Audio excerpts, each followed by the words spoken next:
Desde que empezamos siempre hablamos del medio ambiente o del medio externo y el medio interno. ¿Qué tenemos? Esos dos grandes compartimientos separados por dos tipos de barreras, la piel y las mucosas. Este medio interno que nos recorre por dentro está separado del medio externo por las mucosas. Y la piel, todo el resto. Vamos a ver los procesos que están involucrados en la defensa a nivel de piel. Porque ustedes van a tener que presentar los trabajos de los sistemas de defensa a nivel de las mucosas a medida que vamos viendo los sistemas. O sea, para el digestivo, para el trabajo de las mucosas activas, respiratorias, ¿sí? Que van a ser los mismos componentes armados de otra forma, con otras citoquinas, ¿se entiende? O sea, este es el proceso general de la piel, después en base a esto ustedes van a tener que armar después para presentar para mucosas respiratorias, primero digestivo y después respiratoria, ¿sí? Bien, entonces, dicho esto, nosotros vamos hoy a ver lo que tiene que ver con la piel.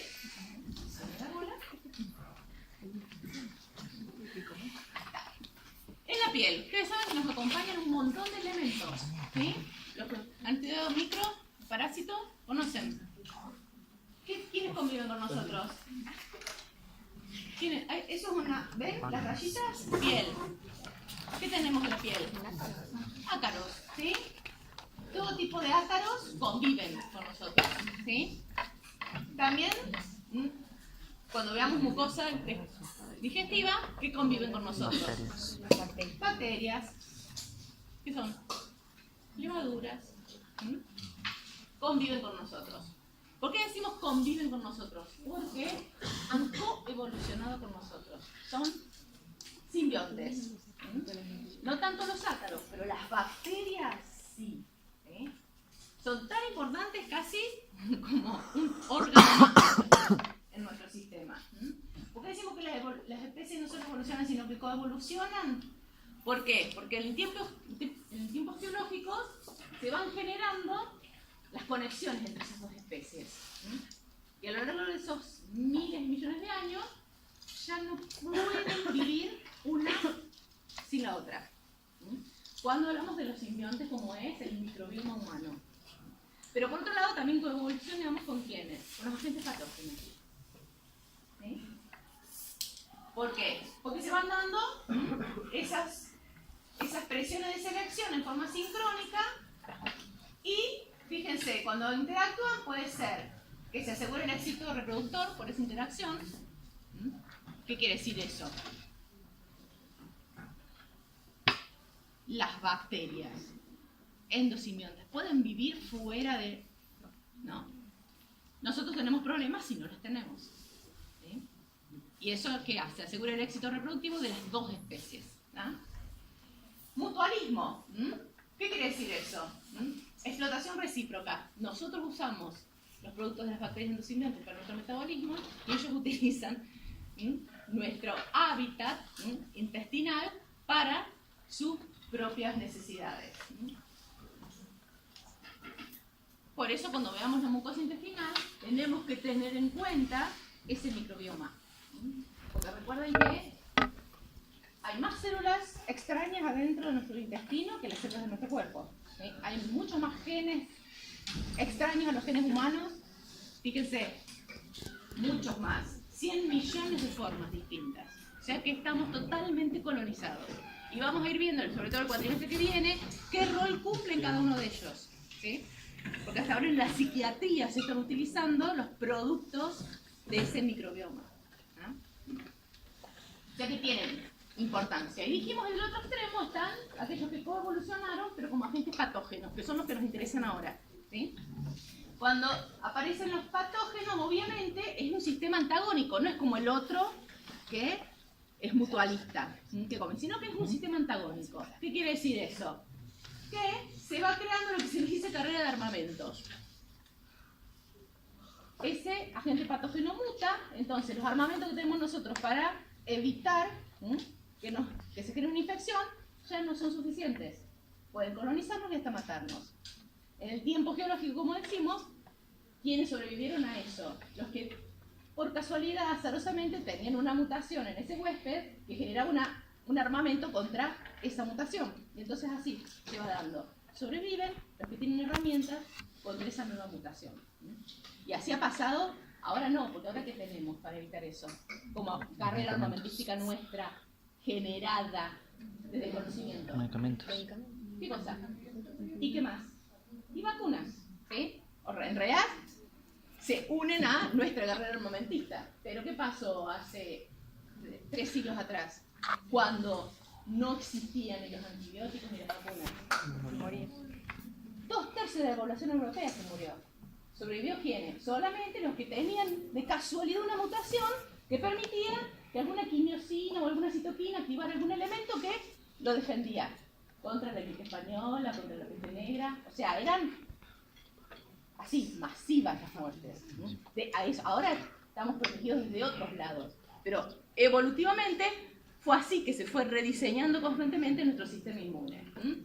Por eso decimos que justamente cuando aparecen esas adaptaciones y contraadaptaciones del huésped, ¿qué va pasando? O puede extinguirse el huésped si es tan virulento que ningún miembro de la especie tiene algún armamento para defenderse. O, ¿qué pasa? Puede cambiarse otro hospedador con defensas menos desarrolladas. ¿Por qué? Porque ese virus a veces muta y pasa del mono al hombre, por ejemplo. O sea que pasó de un hospedador a otro. Nosotros no tenemos el armamento para defendernos. Puede desarrollarse con el tiempo contra defensas en quiénes? En los agentes patógenos. O sea que por un tiempo convivimos, nos defendemos, pero una mutación genera más virulencia. Y a su vez puede integrarse a la defensa del hospedador. ¿Qué sería que puede integrarse a la defensa del hospedador? La cronicidad. La cronicidad. No, fíjense que dicen y no se reconoce como extraño. Muchos nosotros tenemos adentro cosas. No es inmunogénico. No es inmunogénico. No te escucho. No es inmunogénico. O sea, Dejó de serlo porque se mimetizó.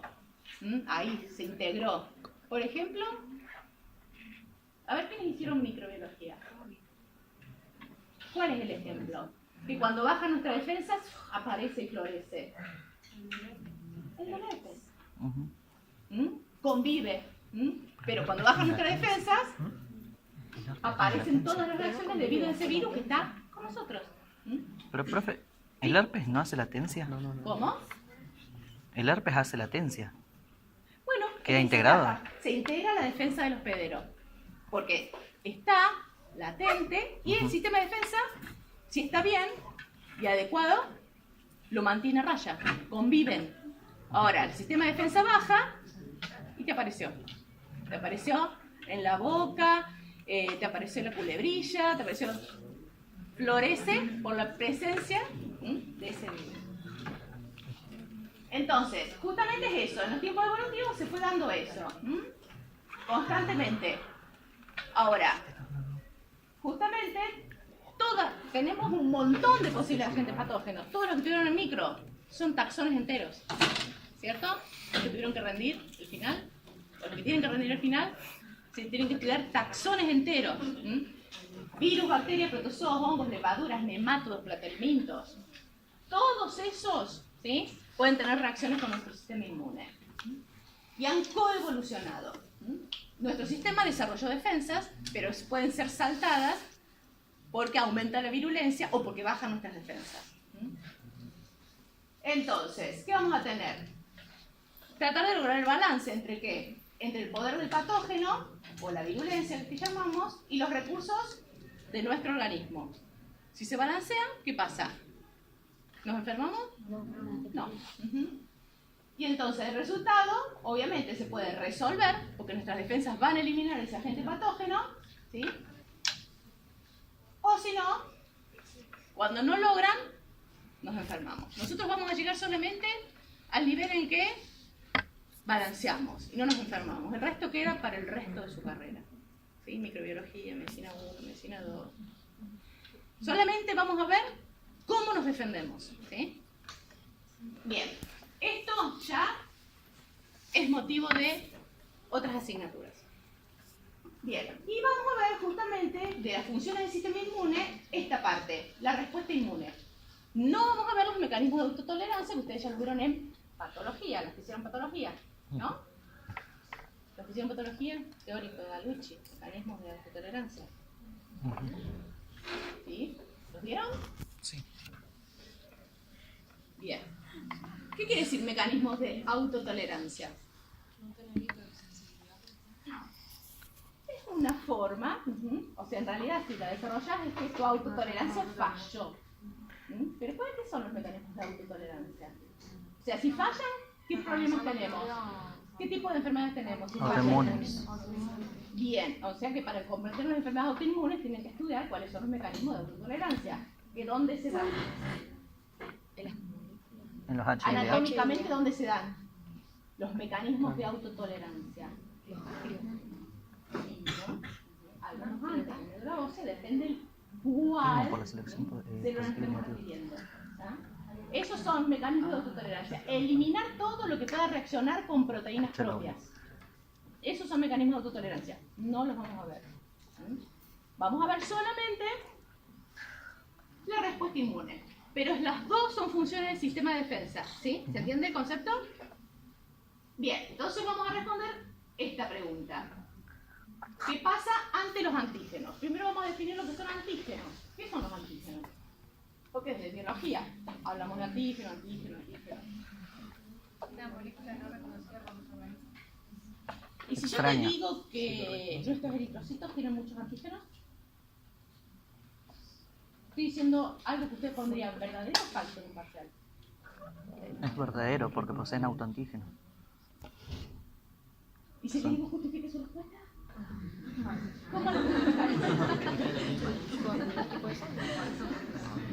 Claro. ¿Por qué? ¿Qué es un antígeno en realidad? Una molécula que despierta la... De una proteína o de otra molécula. Es ¿Sí? una macro. Es eso justamente. Son proteínas de elevado peso molecular con una estructura espacial definida. Eso es un antígeno. ¿Sí? Por eso, cuando decimos sistema ABO, ¿qué estamos hablando? De las proteínas que funcionan como antígenos que De los están grupos en sanguíneos. nuestros eritrocitos. ¿Sí? O sea que también los tenemos adentro los antígenos, pero son los antígenos propios. Justamente son los antígenos contra los que, si funciona mal el mecanismo de autotolerancia, reaccionaría el sistema inmune contra esas proteínas. Por eso tenemos que eliminar a todas las células del sistema inmune que puedan reconocer a los antígenos propios. ¿Sí? Ahora, hay algunos antígenos que inducen respuesta inmune y entonces son inmunógenos. ¿Sí? O sea que todos los inmunógenos son antígenos, pero no todos los antígenos son inmunógenos. ¿Sí? ¿Queda claro? Bien. Ahora, en general nosotros decimos, el antígeno ingresó y es un cacho de bacterias. ¿Sí? Bueno, ese cacho de bacterias, entonces tiene muchísimos antígenos. ¿Sí? Tiene muchos tipos distintos de antígenos. Un virus, una bacteria, ni les cuento si un platelminto, un nemátodo. ¿Sí? Porque fíjense que dice proteínas de elevado peso molecular. Cada uno de esos organismos tiene muchísimas proteínas de elevado peso molecular. En general, lo mal llamamos al organismo, ¿sí?, antígeno. En realidad es un agente patógeno que tiene muchos antígenos que son inmunógenos. ¿Ah? Por eso decimos que contienen múltiples antígenos. Cada uno de esos posibles organismos patógenos. Y obviamente, ¿qué dijimos? Que en esa separación entre el medio externo y el medio interno tenemos las barreras, ¿sí? La piel y las mucosas. ¿Qué son las barreras? Justamente el concepto de barrera. ¿Qué es barrera? ¿Qué es una barrera? Algo que no permite el paso. Algo que te impide el paso. Eso es barrera. ¿Sí? ¿Es parte del sistema de defensa? Sí. Porque La está primera línea de impidiendo defensa. el paso de los agentes patógenos. No lo dejen afuera. A la barrera no la dejen afuera del sistema de defensa. ¿Sí? ¿Está claro eso? Porque a veces ponen barreras allá. Y después te dicen, porque el sistema inmune, el sistema de defensa. ¿Sí? ¿Por qué no lo separaste? Es lo primero, lo que tiene que atravesar para ingresar. Es la primer defensa justamente la barrera. ¿Sí? Piel y mucosa. mucosas. Entonces dijimos que vamos a ver la piel. Ustedes ya la conocen íntimamente, de sus cortes histológicos, ¿sí? O de patología. Siempre vuelvo. ¿Por qué les digo esto? Porque así vuelven ustedes. Yo les digo una frase muy teórico. Ustedes tienen que repasar componentes de la piel. Bien. Dentro de la piel, ¿sí? Sabemos, epidermis y dermis son las dos estructuras que van a funcionar como barrera, ¿no?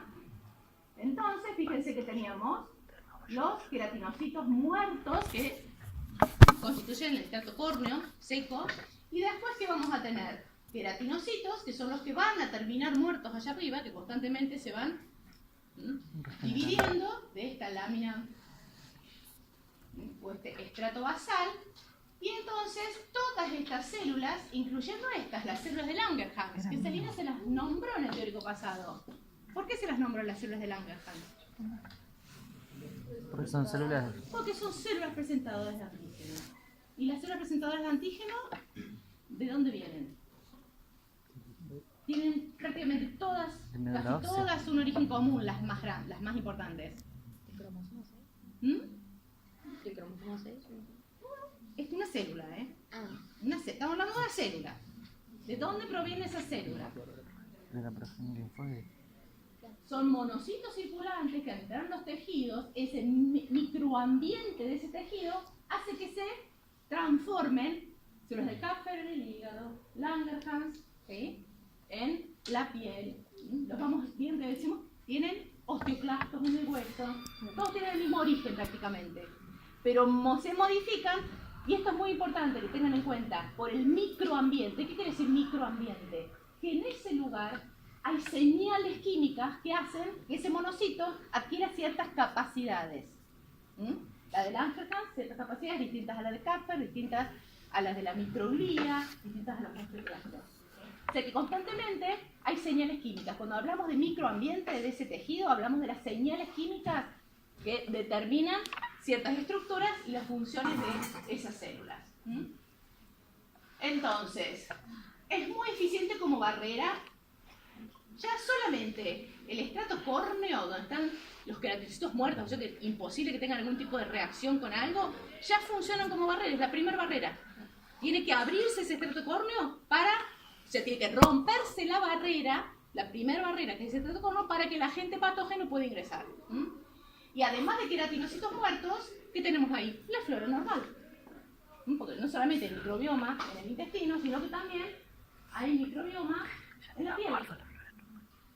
Y obviamente que se genera competencia básica, ¿sí? Por los recursos. O sea que mantener adecuadamente la flora normal, esa que coevolucionó sin generar patología, es una parte de la barrera. La flora normal es parte de la barrera que por competencia evita que los agentes patógenos que llegan colonicen esa área. Si no está la flora normal, colonicen el área y entonces sí o sí vas a tener que mantener la barrera, etcétera, totalmente sano, porque estás eliminando una parte de esa barrera que es la flora normal.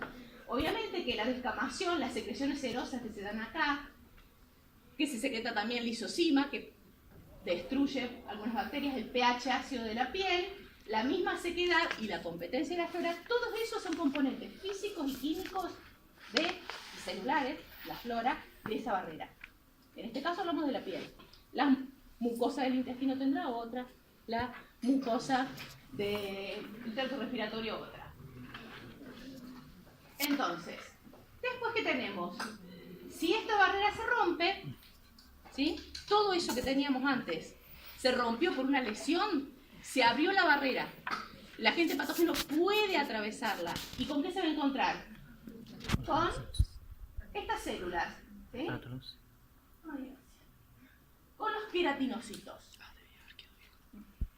¿Ustedes qué funciones estudiaron en la histología que tienen los queratinocitos?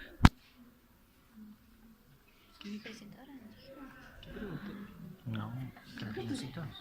¿Qué saben? Le dicen queratinocito y ¿qué largan de entrada? La queratina. ¿No lo vieron todavía? Wow. A ver, los que ya hicieron histología, ya tienen que saberlo. Los que están haciendo histología también están perdonados de muchas formas. Los que ya lo hicieron, ¿Mm?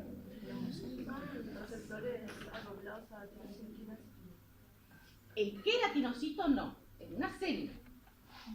Fíjense,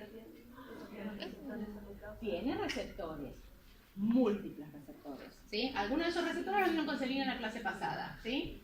Y acá que tenemos, entre esos queratinocitos, las células de Langerhans. O sea que inmediatamente cuando entra el agente patógeno se va a encontrar con esos dos tipos de células, que son parte del sistema de defensa de la piel, ¿sí? Los queratinocitos no solamente constituyen la piel y van a ser las que forman el citocornio, sino que también son parte del sistema de defensa de la piel. Ahí tenemos queratinocitos y células de Langerhans. Inician la respuesta inmune. El cómo es a través de todos esos receptores que tienen en su membrana.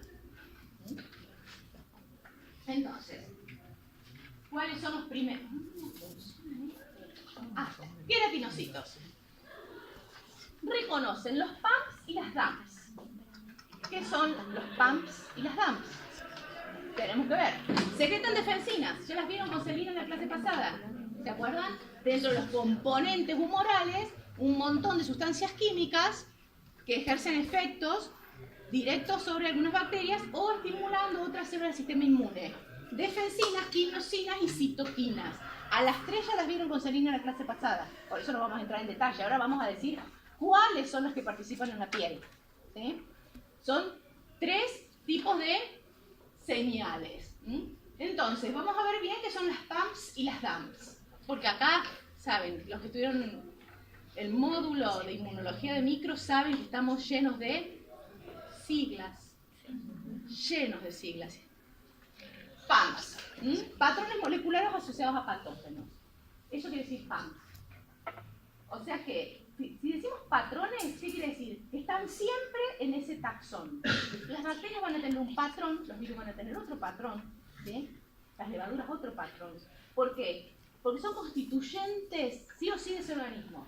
Si no es que ese constituyente, el organismo muere. Entonces, en la evolución, el sistema inmune, como nuestro armamento, ¿sí? ¿Qué desarrolló? Herramientas para reconocer esos patrones moleculares de cada taxón. ¿Se entiende el concepto? Porque si no, no los podríamos reconocer.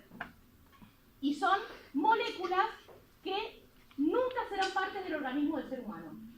Por eso es imposible, a veces pasa, ¿sí?, que haya reacción cruzada. Porque van a reconocerse solamente moléculas que son típicas del taxón. Son repetitivas, conservadas evolutivamente, quiere decir que todas las bacterias van a tener esa molécula, todos los virus van a tener esa molécula, ¿sí? Porque hacen a ese taxón. Y son esenciales para la supervivencia. Por eso decía yo, sin esa molécula no existe la gente. Por eso nuestro sistema desarrolla la forma de reconocer ese patrón.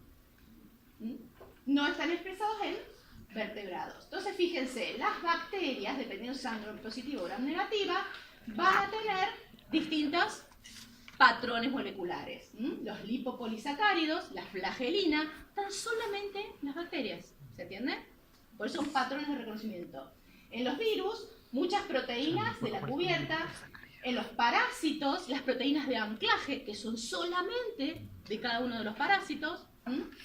Y en las levaduras, algunas secuencias, pero ya ahí, obviamente que también se reconocen secuencias de ¿qué? Del ARN o del ADN de esas moléculas.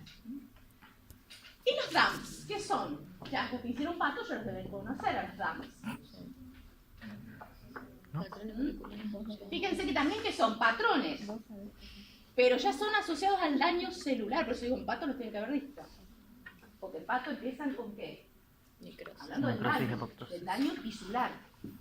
La célula cuando se rompe libera moléculas, ¿sí?, que son reconocidas por el sistema inmune. Y esas son las DAMPs. O sea, las PAMPs son de otros taxones, las DAMPs son de nuestras propias células que cuando se rompen liberan patrones moleculares que también son reconocidos. Fíjense que en general, ¿de dónde provienen esos DAMPs? De la mitocondria. La ruptura de la mitocondria libera al líquido que la rodea, al medio interno, un montón de señales químicas que en ese momento se transforman en esos patrones de daño celular. Y al lado, ¿qué tenemos? Una bacteria. bacteria. Dijimos que tiene patrones moleculares de ese taxón. ¿Y en qué se basa la relación entre PAMS y DAMS? En una cosa que creo que se las refería al principio. ¿Por qué decimos que en la fisiología tenemos que tener en cuenta la evolución? Porque hay muchas cosas que solamente se van a explicar a través del ojo evolutivo. Si no, es memoria. ¿Sí? Entonces, ustedes saben que la teoría endosimbiótica, ¿qué dice de la célula eucariota? Que era De una biología, procariota. ¿qué saben? Teoría endosimbiótica. Era una célula procariota. Ingestión. Sí, antes, la primera célula eucariota es una procariota que fagocitó A otra. a otra. Esa otra que quedó, fíjense, porque su estructura es parecida a las mitocondrias. Una bacteria y una estructura parecida a una mitocondria. Y en eso se basa la teoría endosimbiótica. Y resulta que después encontraron patrones moleculares que cuando se rompen la mitocondria son parecidos a los de las bacterias. O casualidad, ¿se entiende? Y nuestro sistema puede reconocer lo que viene de la bacteria y, oh, casualidad, lo que viene de la mitocondria. O evolucionaron juntos, ¿se entiende? ¿Sí? O sea que de ahí viene la relación en que tenemos la capacidad de reconocer material que viene de esa mitocondria. Evolutivamente se dieron juntos.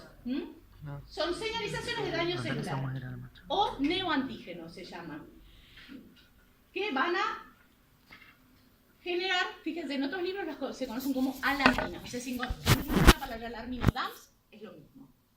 Señales de alarma de destrucción celular. Fíjense que muchas de ellas tienen que ver con las proteínas de choque térmico. ¿Se acuerdan de química? ¿Proteínas de choque térmico? ¿ATP? Sí. O sea que cuando una célula se rompe, libera mucho ATP, el ATP en sí mismo puede activar algunos receptores que tienen las células del sistema inmune. Y si no, tenemos las proteínas de choque térmico, que son proteínas como son protectoras de interior celular, ¿sí? Son proteínas que tienen como la capacidad de amortiguar cuestiones metabólicas, por eso pensé que las habían visto, ¿sí? Que cuando se rompe la célula, pasan al exterior y pueden ser reconocidas por el sistema inmune. Bien. Ahora, tenemos los PAMS y las DAMS. Dijimos que tienen que ser reconocidas por las células del sistema inmune. Y ustedes ya vieron con Celina cuáles son las estructuras que los ayudan a reconocer. Obviamente, receptores. ¿Cuáles receptores recibieron con Celina la clase pasada? Son los que ayudan a reconocer las PAMS y DAMS. Los Toll receptors, exactamente. Son receptores de reconocimiento de patrones. Que son distintos tipos, pero los más conocidos son los Toll, ¿sí? Entonces van a reconocer los dos, y no solamente están en la membrana celular, sino también están ¿en dónde? En el interior de la célula. ¿Por qué? Porque hay muchos patrones, por ejemplo lo de los virus, que son reconocidos después que el virus ingresó a la célula. O sea que esos receptores son de membrana e intracelulares.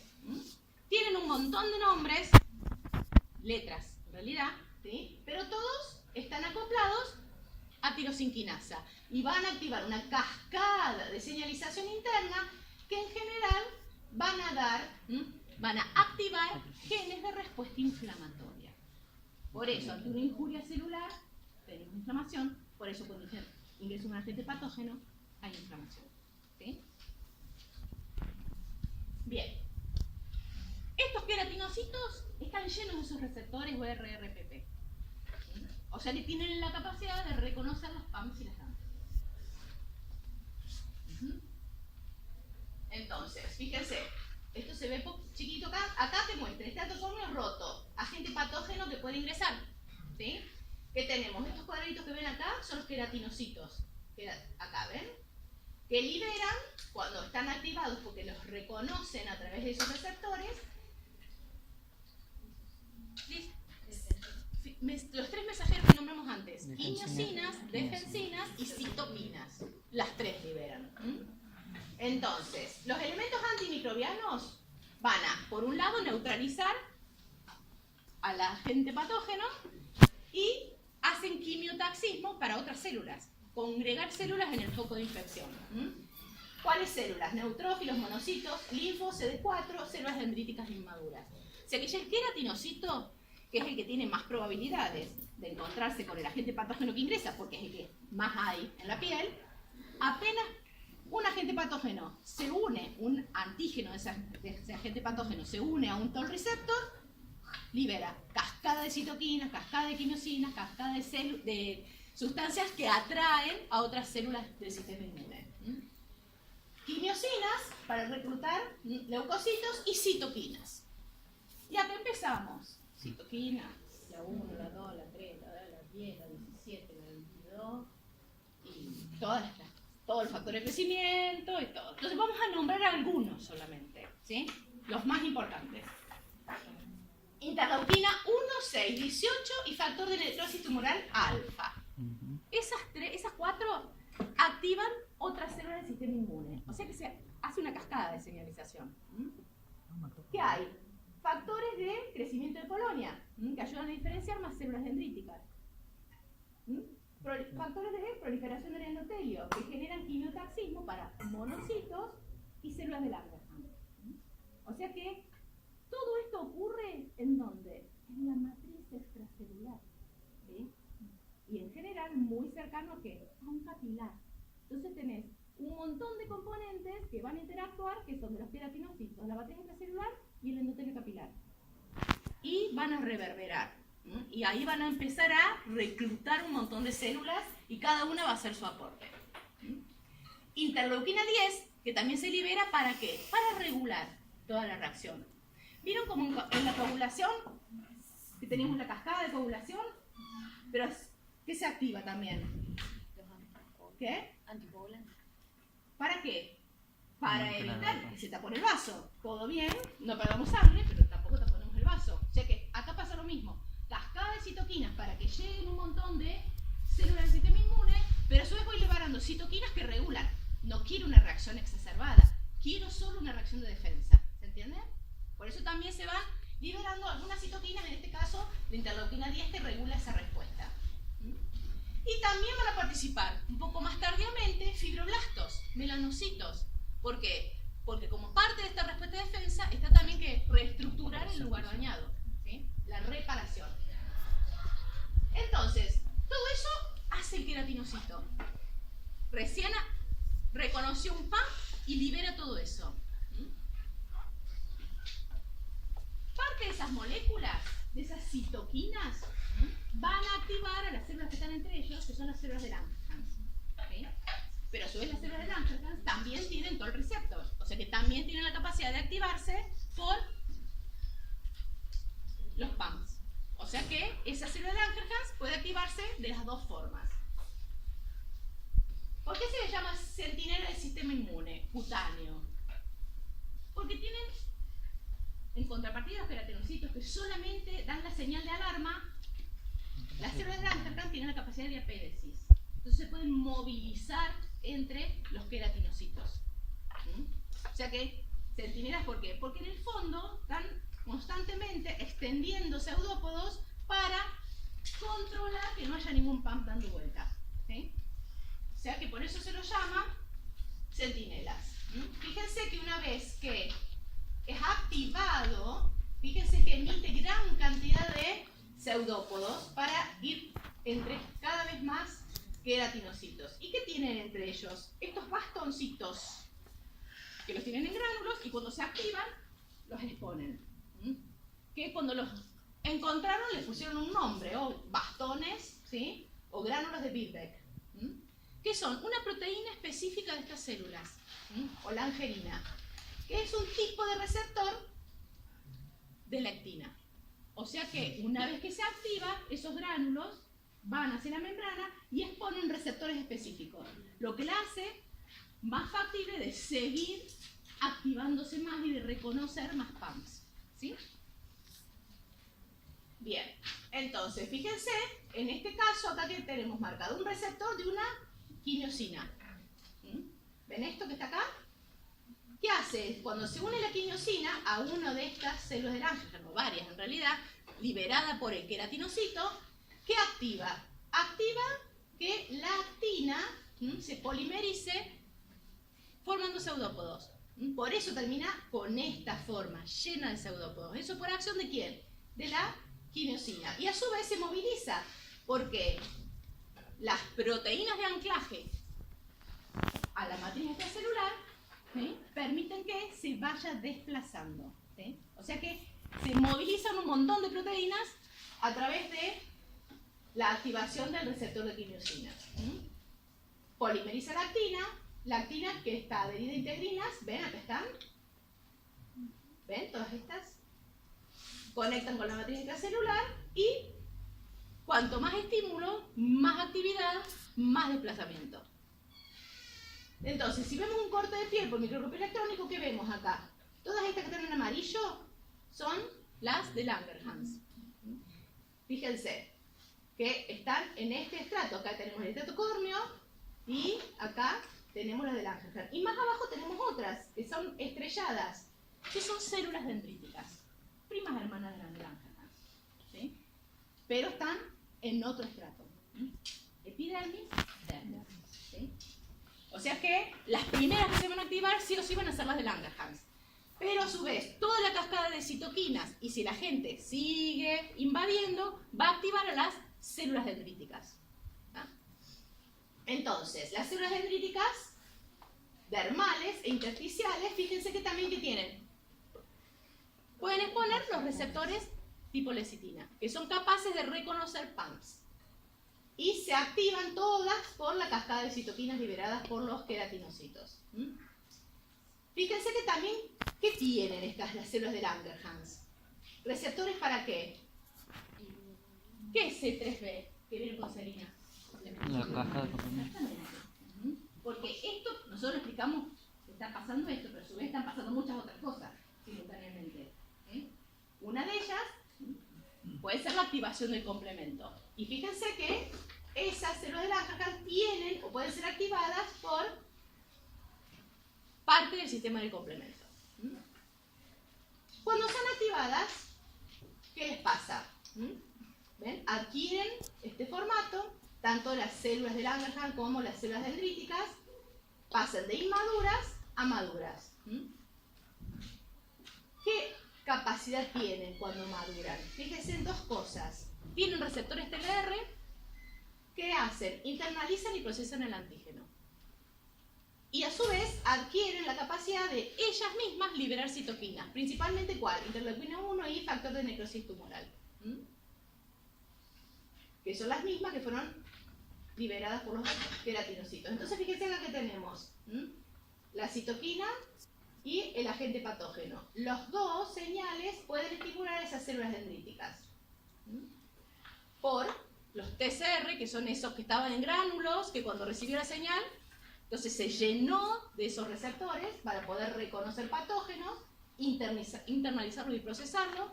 Y los TORL receptor, ¿sí?, que están acá, que también participan de ¿qué? De la secuencia de activación a través de los receptores de tirosinquinasa para producir que las mismas células dendríticas liberen más citoquinas. Y expongan células de adhesión ¿a quién? Al endotelio. ¿Al endotelio de quién? ¿Del capilar? ¿Del capilar?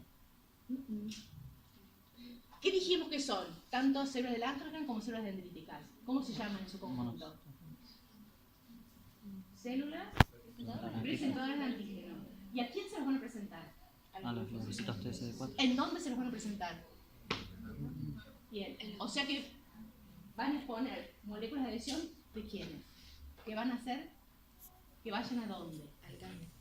Al ganglio, o sea, al endotelio del sistema linfático. ¿Se entiende? ¿Sí? Estamos viendo estas. Ojo, también hay el endotelio, pero ¿para qué? Para que los monocitos circulantes, los neutrófilos, entren a la zona de infección. ¿Sí?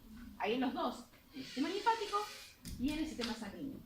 Pero acá estamos hablando de estas células presentadoras de antígeno, que todas estas señales hacen que expongan moléculas que los orienten hacia el vaso linfático.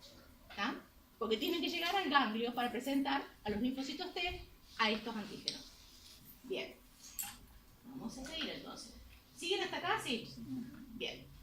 Entonces, los dos, tanto las de Langerhans como las dendríticas, tienen moléculas de complejo mayor histocompatibilidad 1 y 2, que también los vieron con Celina en la clase pasada y los vieron en genética.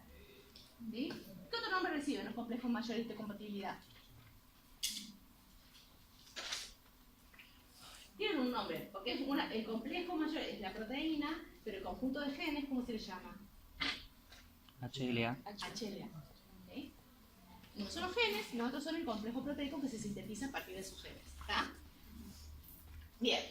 ¿Se acuerdan que lo vieron con Celi? Clase 1. ¿Qué diferencia hay entre clase 1 y clase 2? La clase 1 está en todas las células nucleadas. Todas nuestras células, excepto ¿quiénes? Hidrocitos, exponen estas moléculas clase 1.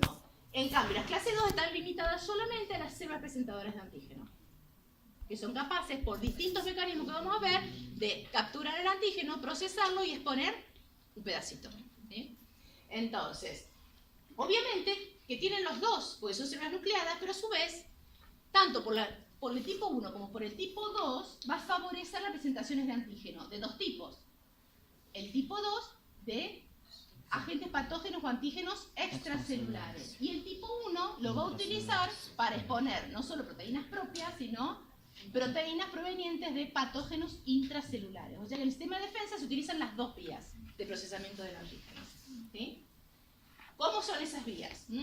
Bueno, en realidad esto para que vean que es lo más importante. Si no existe eso, no hay presentación de ningún antígeno ante los linfocitos. ¿Sí? Es el rol que tienen las células presentadoras de antígeno. Entonces los DAMs estarían expresados por solo MHC1 y los PAMs por 2. No. Porque los DAMs pasan a ser extracelulares porque la célula se rompió. ¿Se entiende?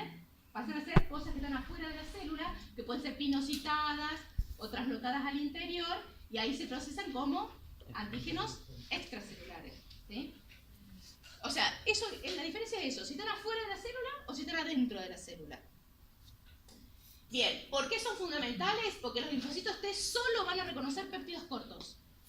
¿Y qué dijimos? Que los antígenos en general son proteínas grandes, o sea que tienen que ser procesadas sí o sí para poder ser presentadas a los linfocitos T. Entonces, ese procesamiento que tenemos, fíjense, una proteína externa, ¿sí? Que es endocitada, ¿sí? Se fusiona con un lisosoma, pero a su vez, este proceso, ¿qué hace? Que la corta, péptidos más chiquitos, por las proteínas que hay en el lisosoma. Fíjense que a su vez, en el retículo endoplásmico se está sintetizando el complejo mayor de histocompatibilidad. Recuerden, HLA son los genes, ¿sí? Entonces, está sintetizando las proteínas del complejo mayor de histocompatibilidad. Pasan por el Golgi y después, ¿qué pasa? Las vesículas del Golgi se unen a esas vesículas endosomales que procesaron esas proteínas externas. Se unen, ¿sí? Y entonces parte de esos péptidos van a ser expuestos cuando esta vesícula se una a la membrana plasmática. O sea que el procesamiento de esa proteína es a través de endosomas. Bueno, todo eso lo dice ahí. Presenta moléculas exógenas y se ensambla el complejo mayor histocompatibilidad 2 con lo que viene siendo procesado por el endosoma. Y eso es expuesto en la membrana. Y fíjense que quienes tienen capacidades de reconocer ese péptido unido al complejo mayor histocompatibilidad 2. Linfocitos T CD4. O sea que un subtipo de linfocitos tiene la capacidad de reconocer eso. ¿Sí? Y eso se llama, lo pueden encontrar en los libros como vía exógena. ¿Por qué? Porque son los procesamientos de las proteínas exógenas. Ahora, ¿qué tenemos por otro lado? Por ejemplo, una proteína viral que está utilizando nuestro propio sistema de síntesis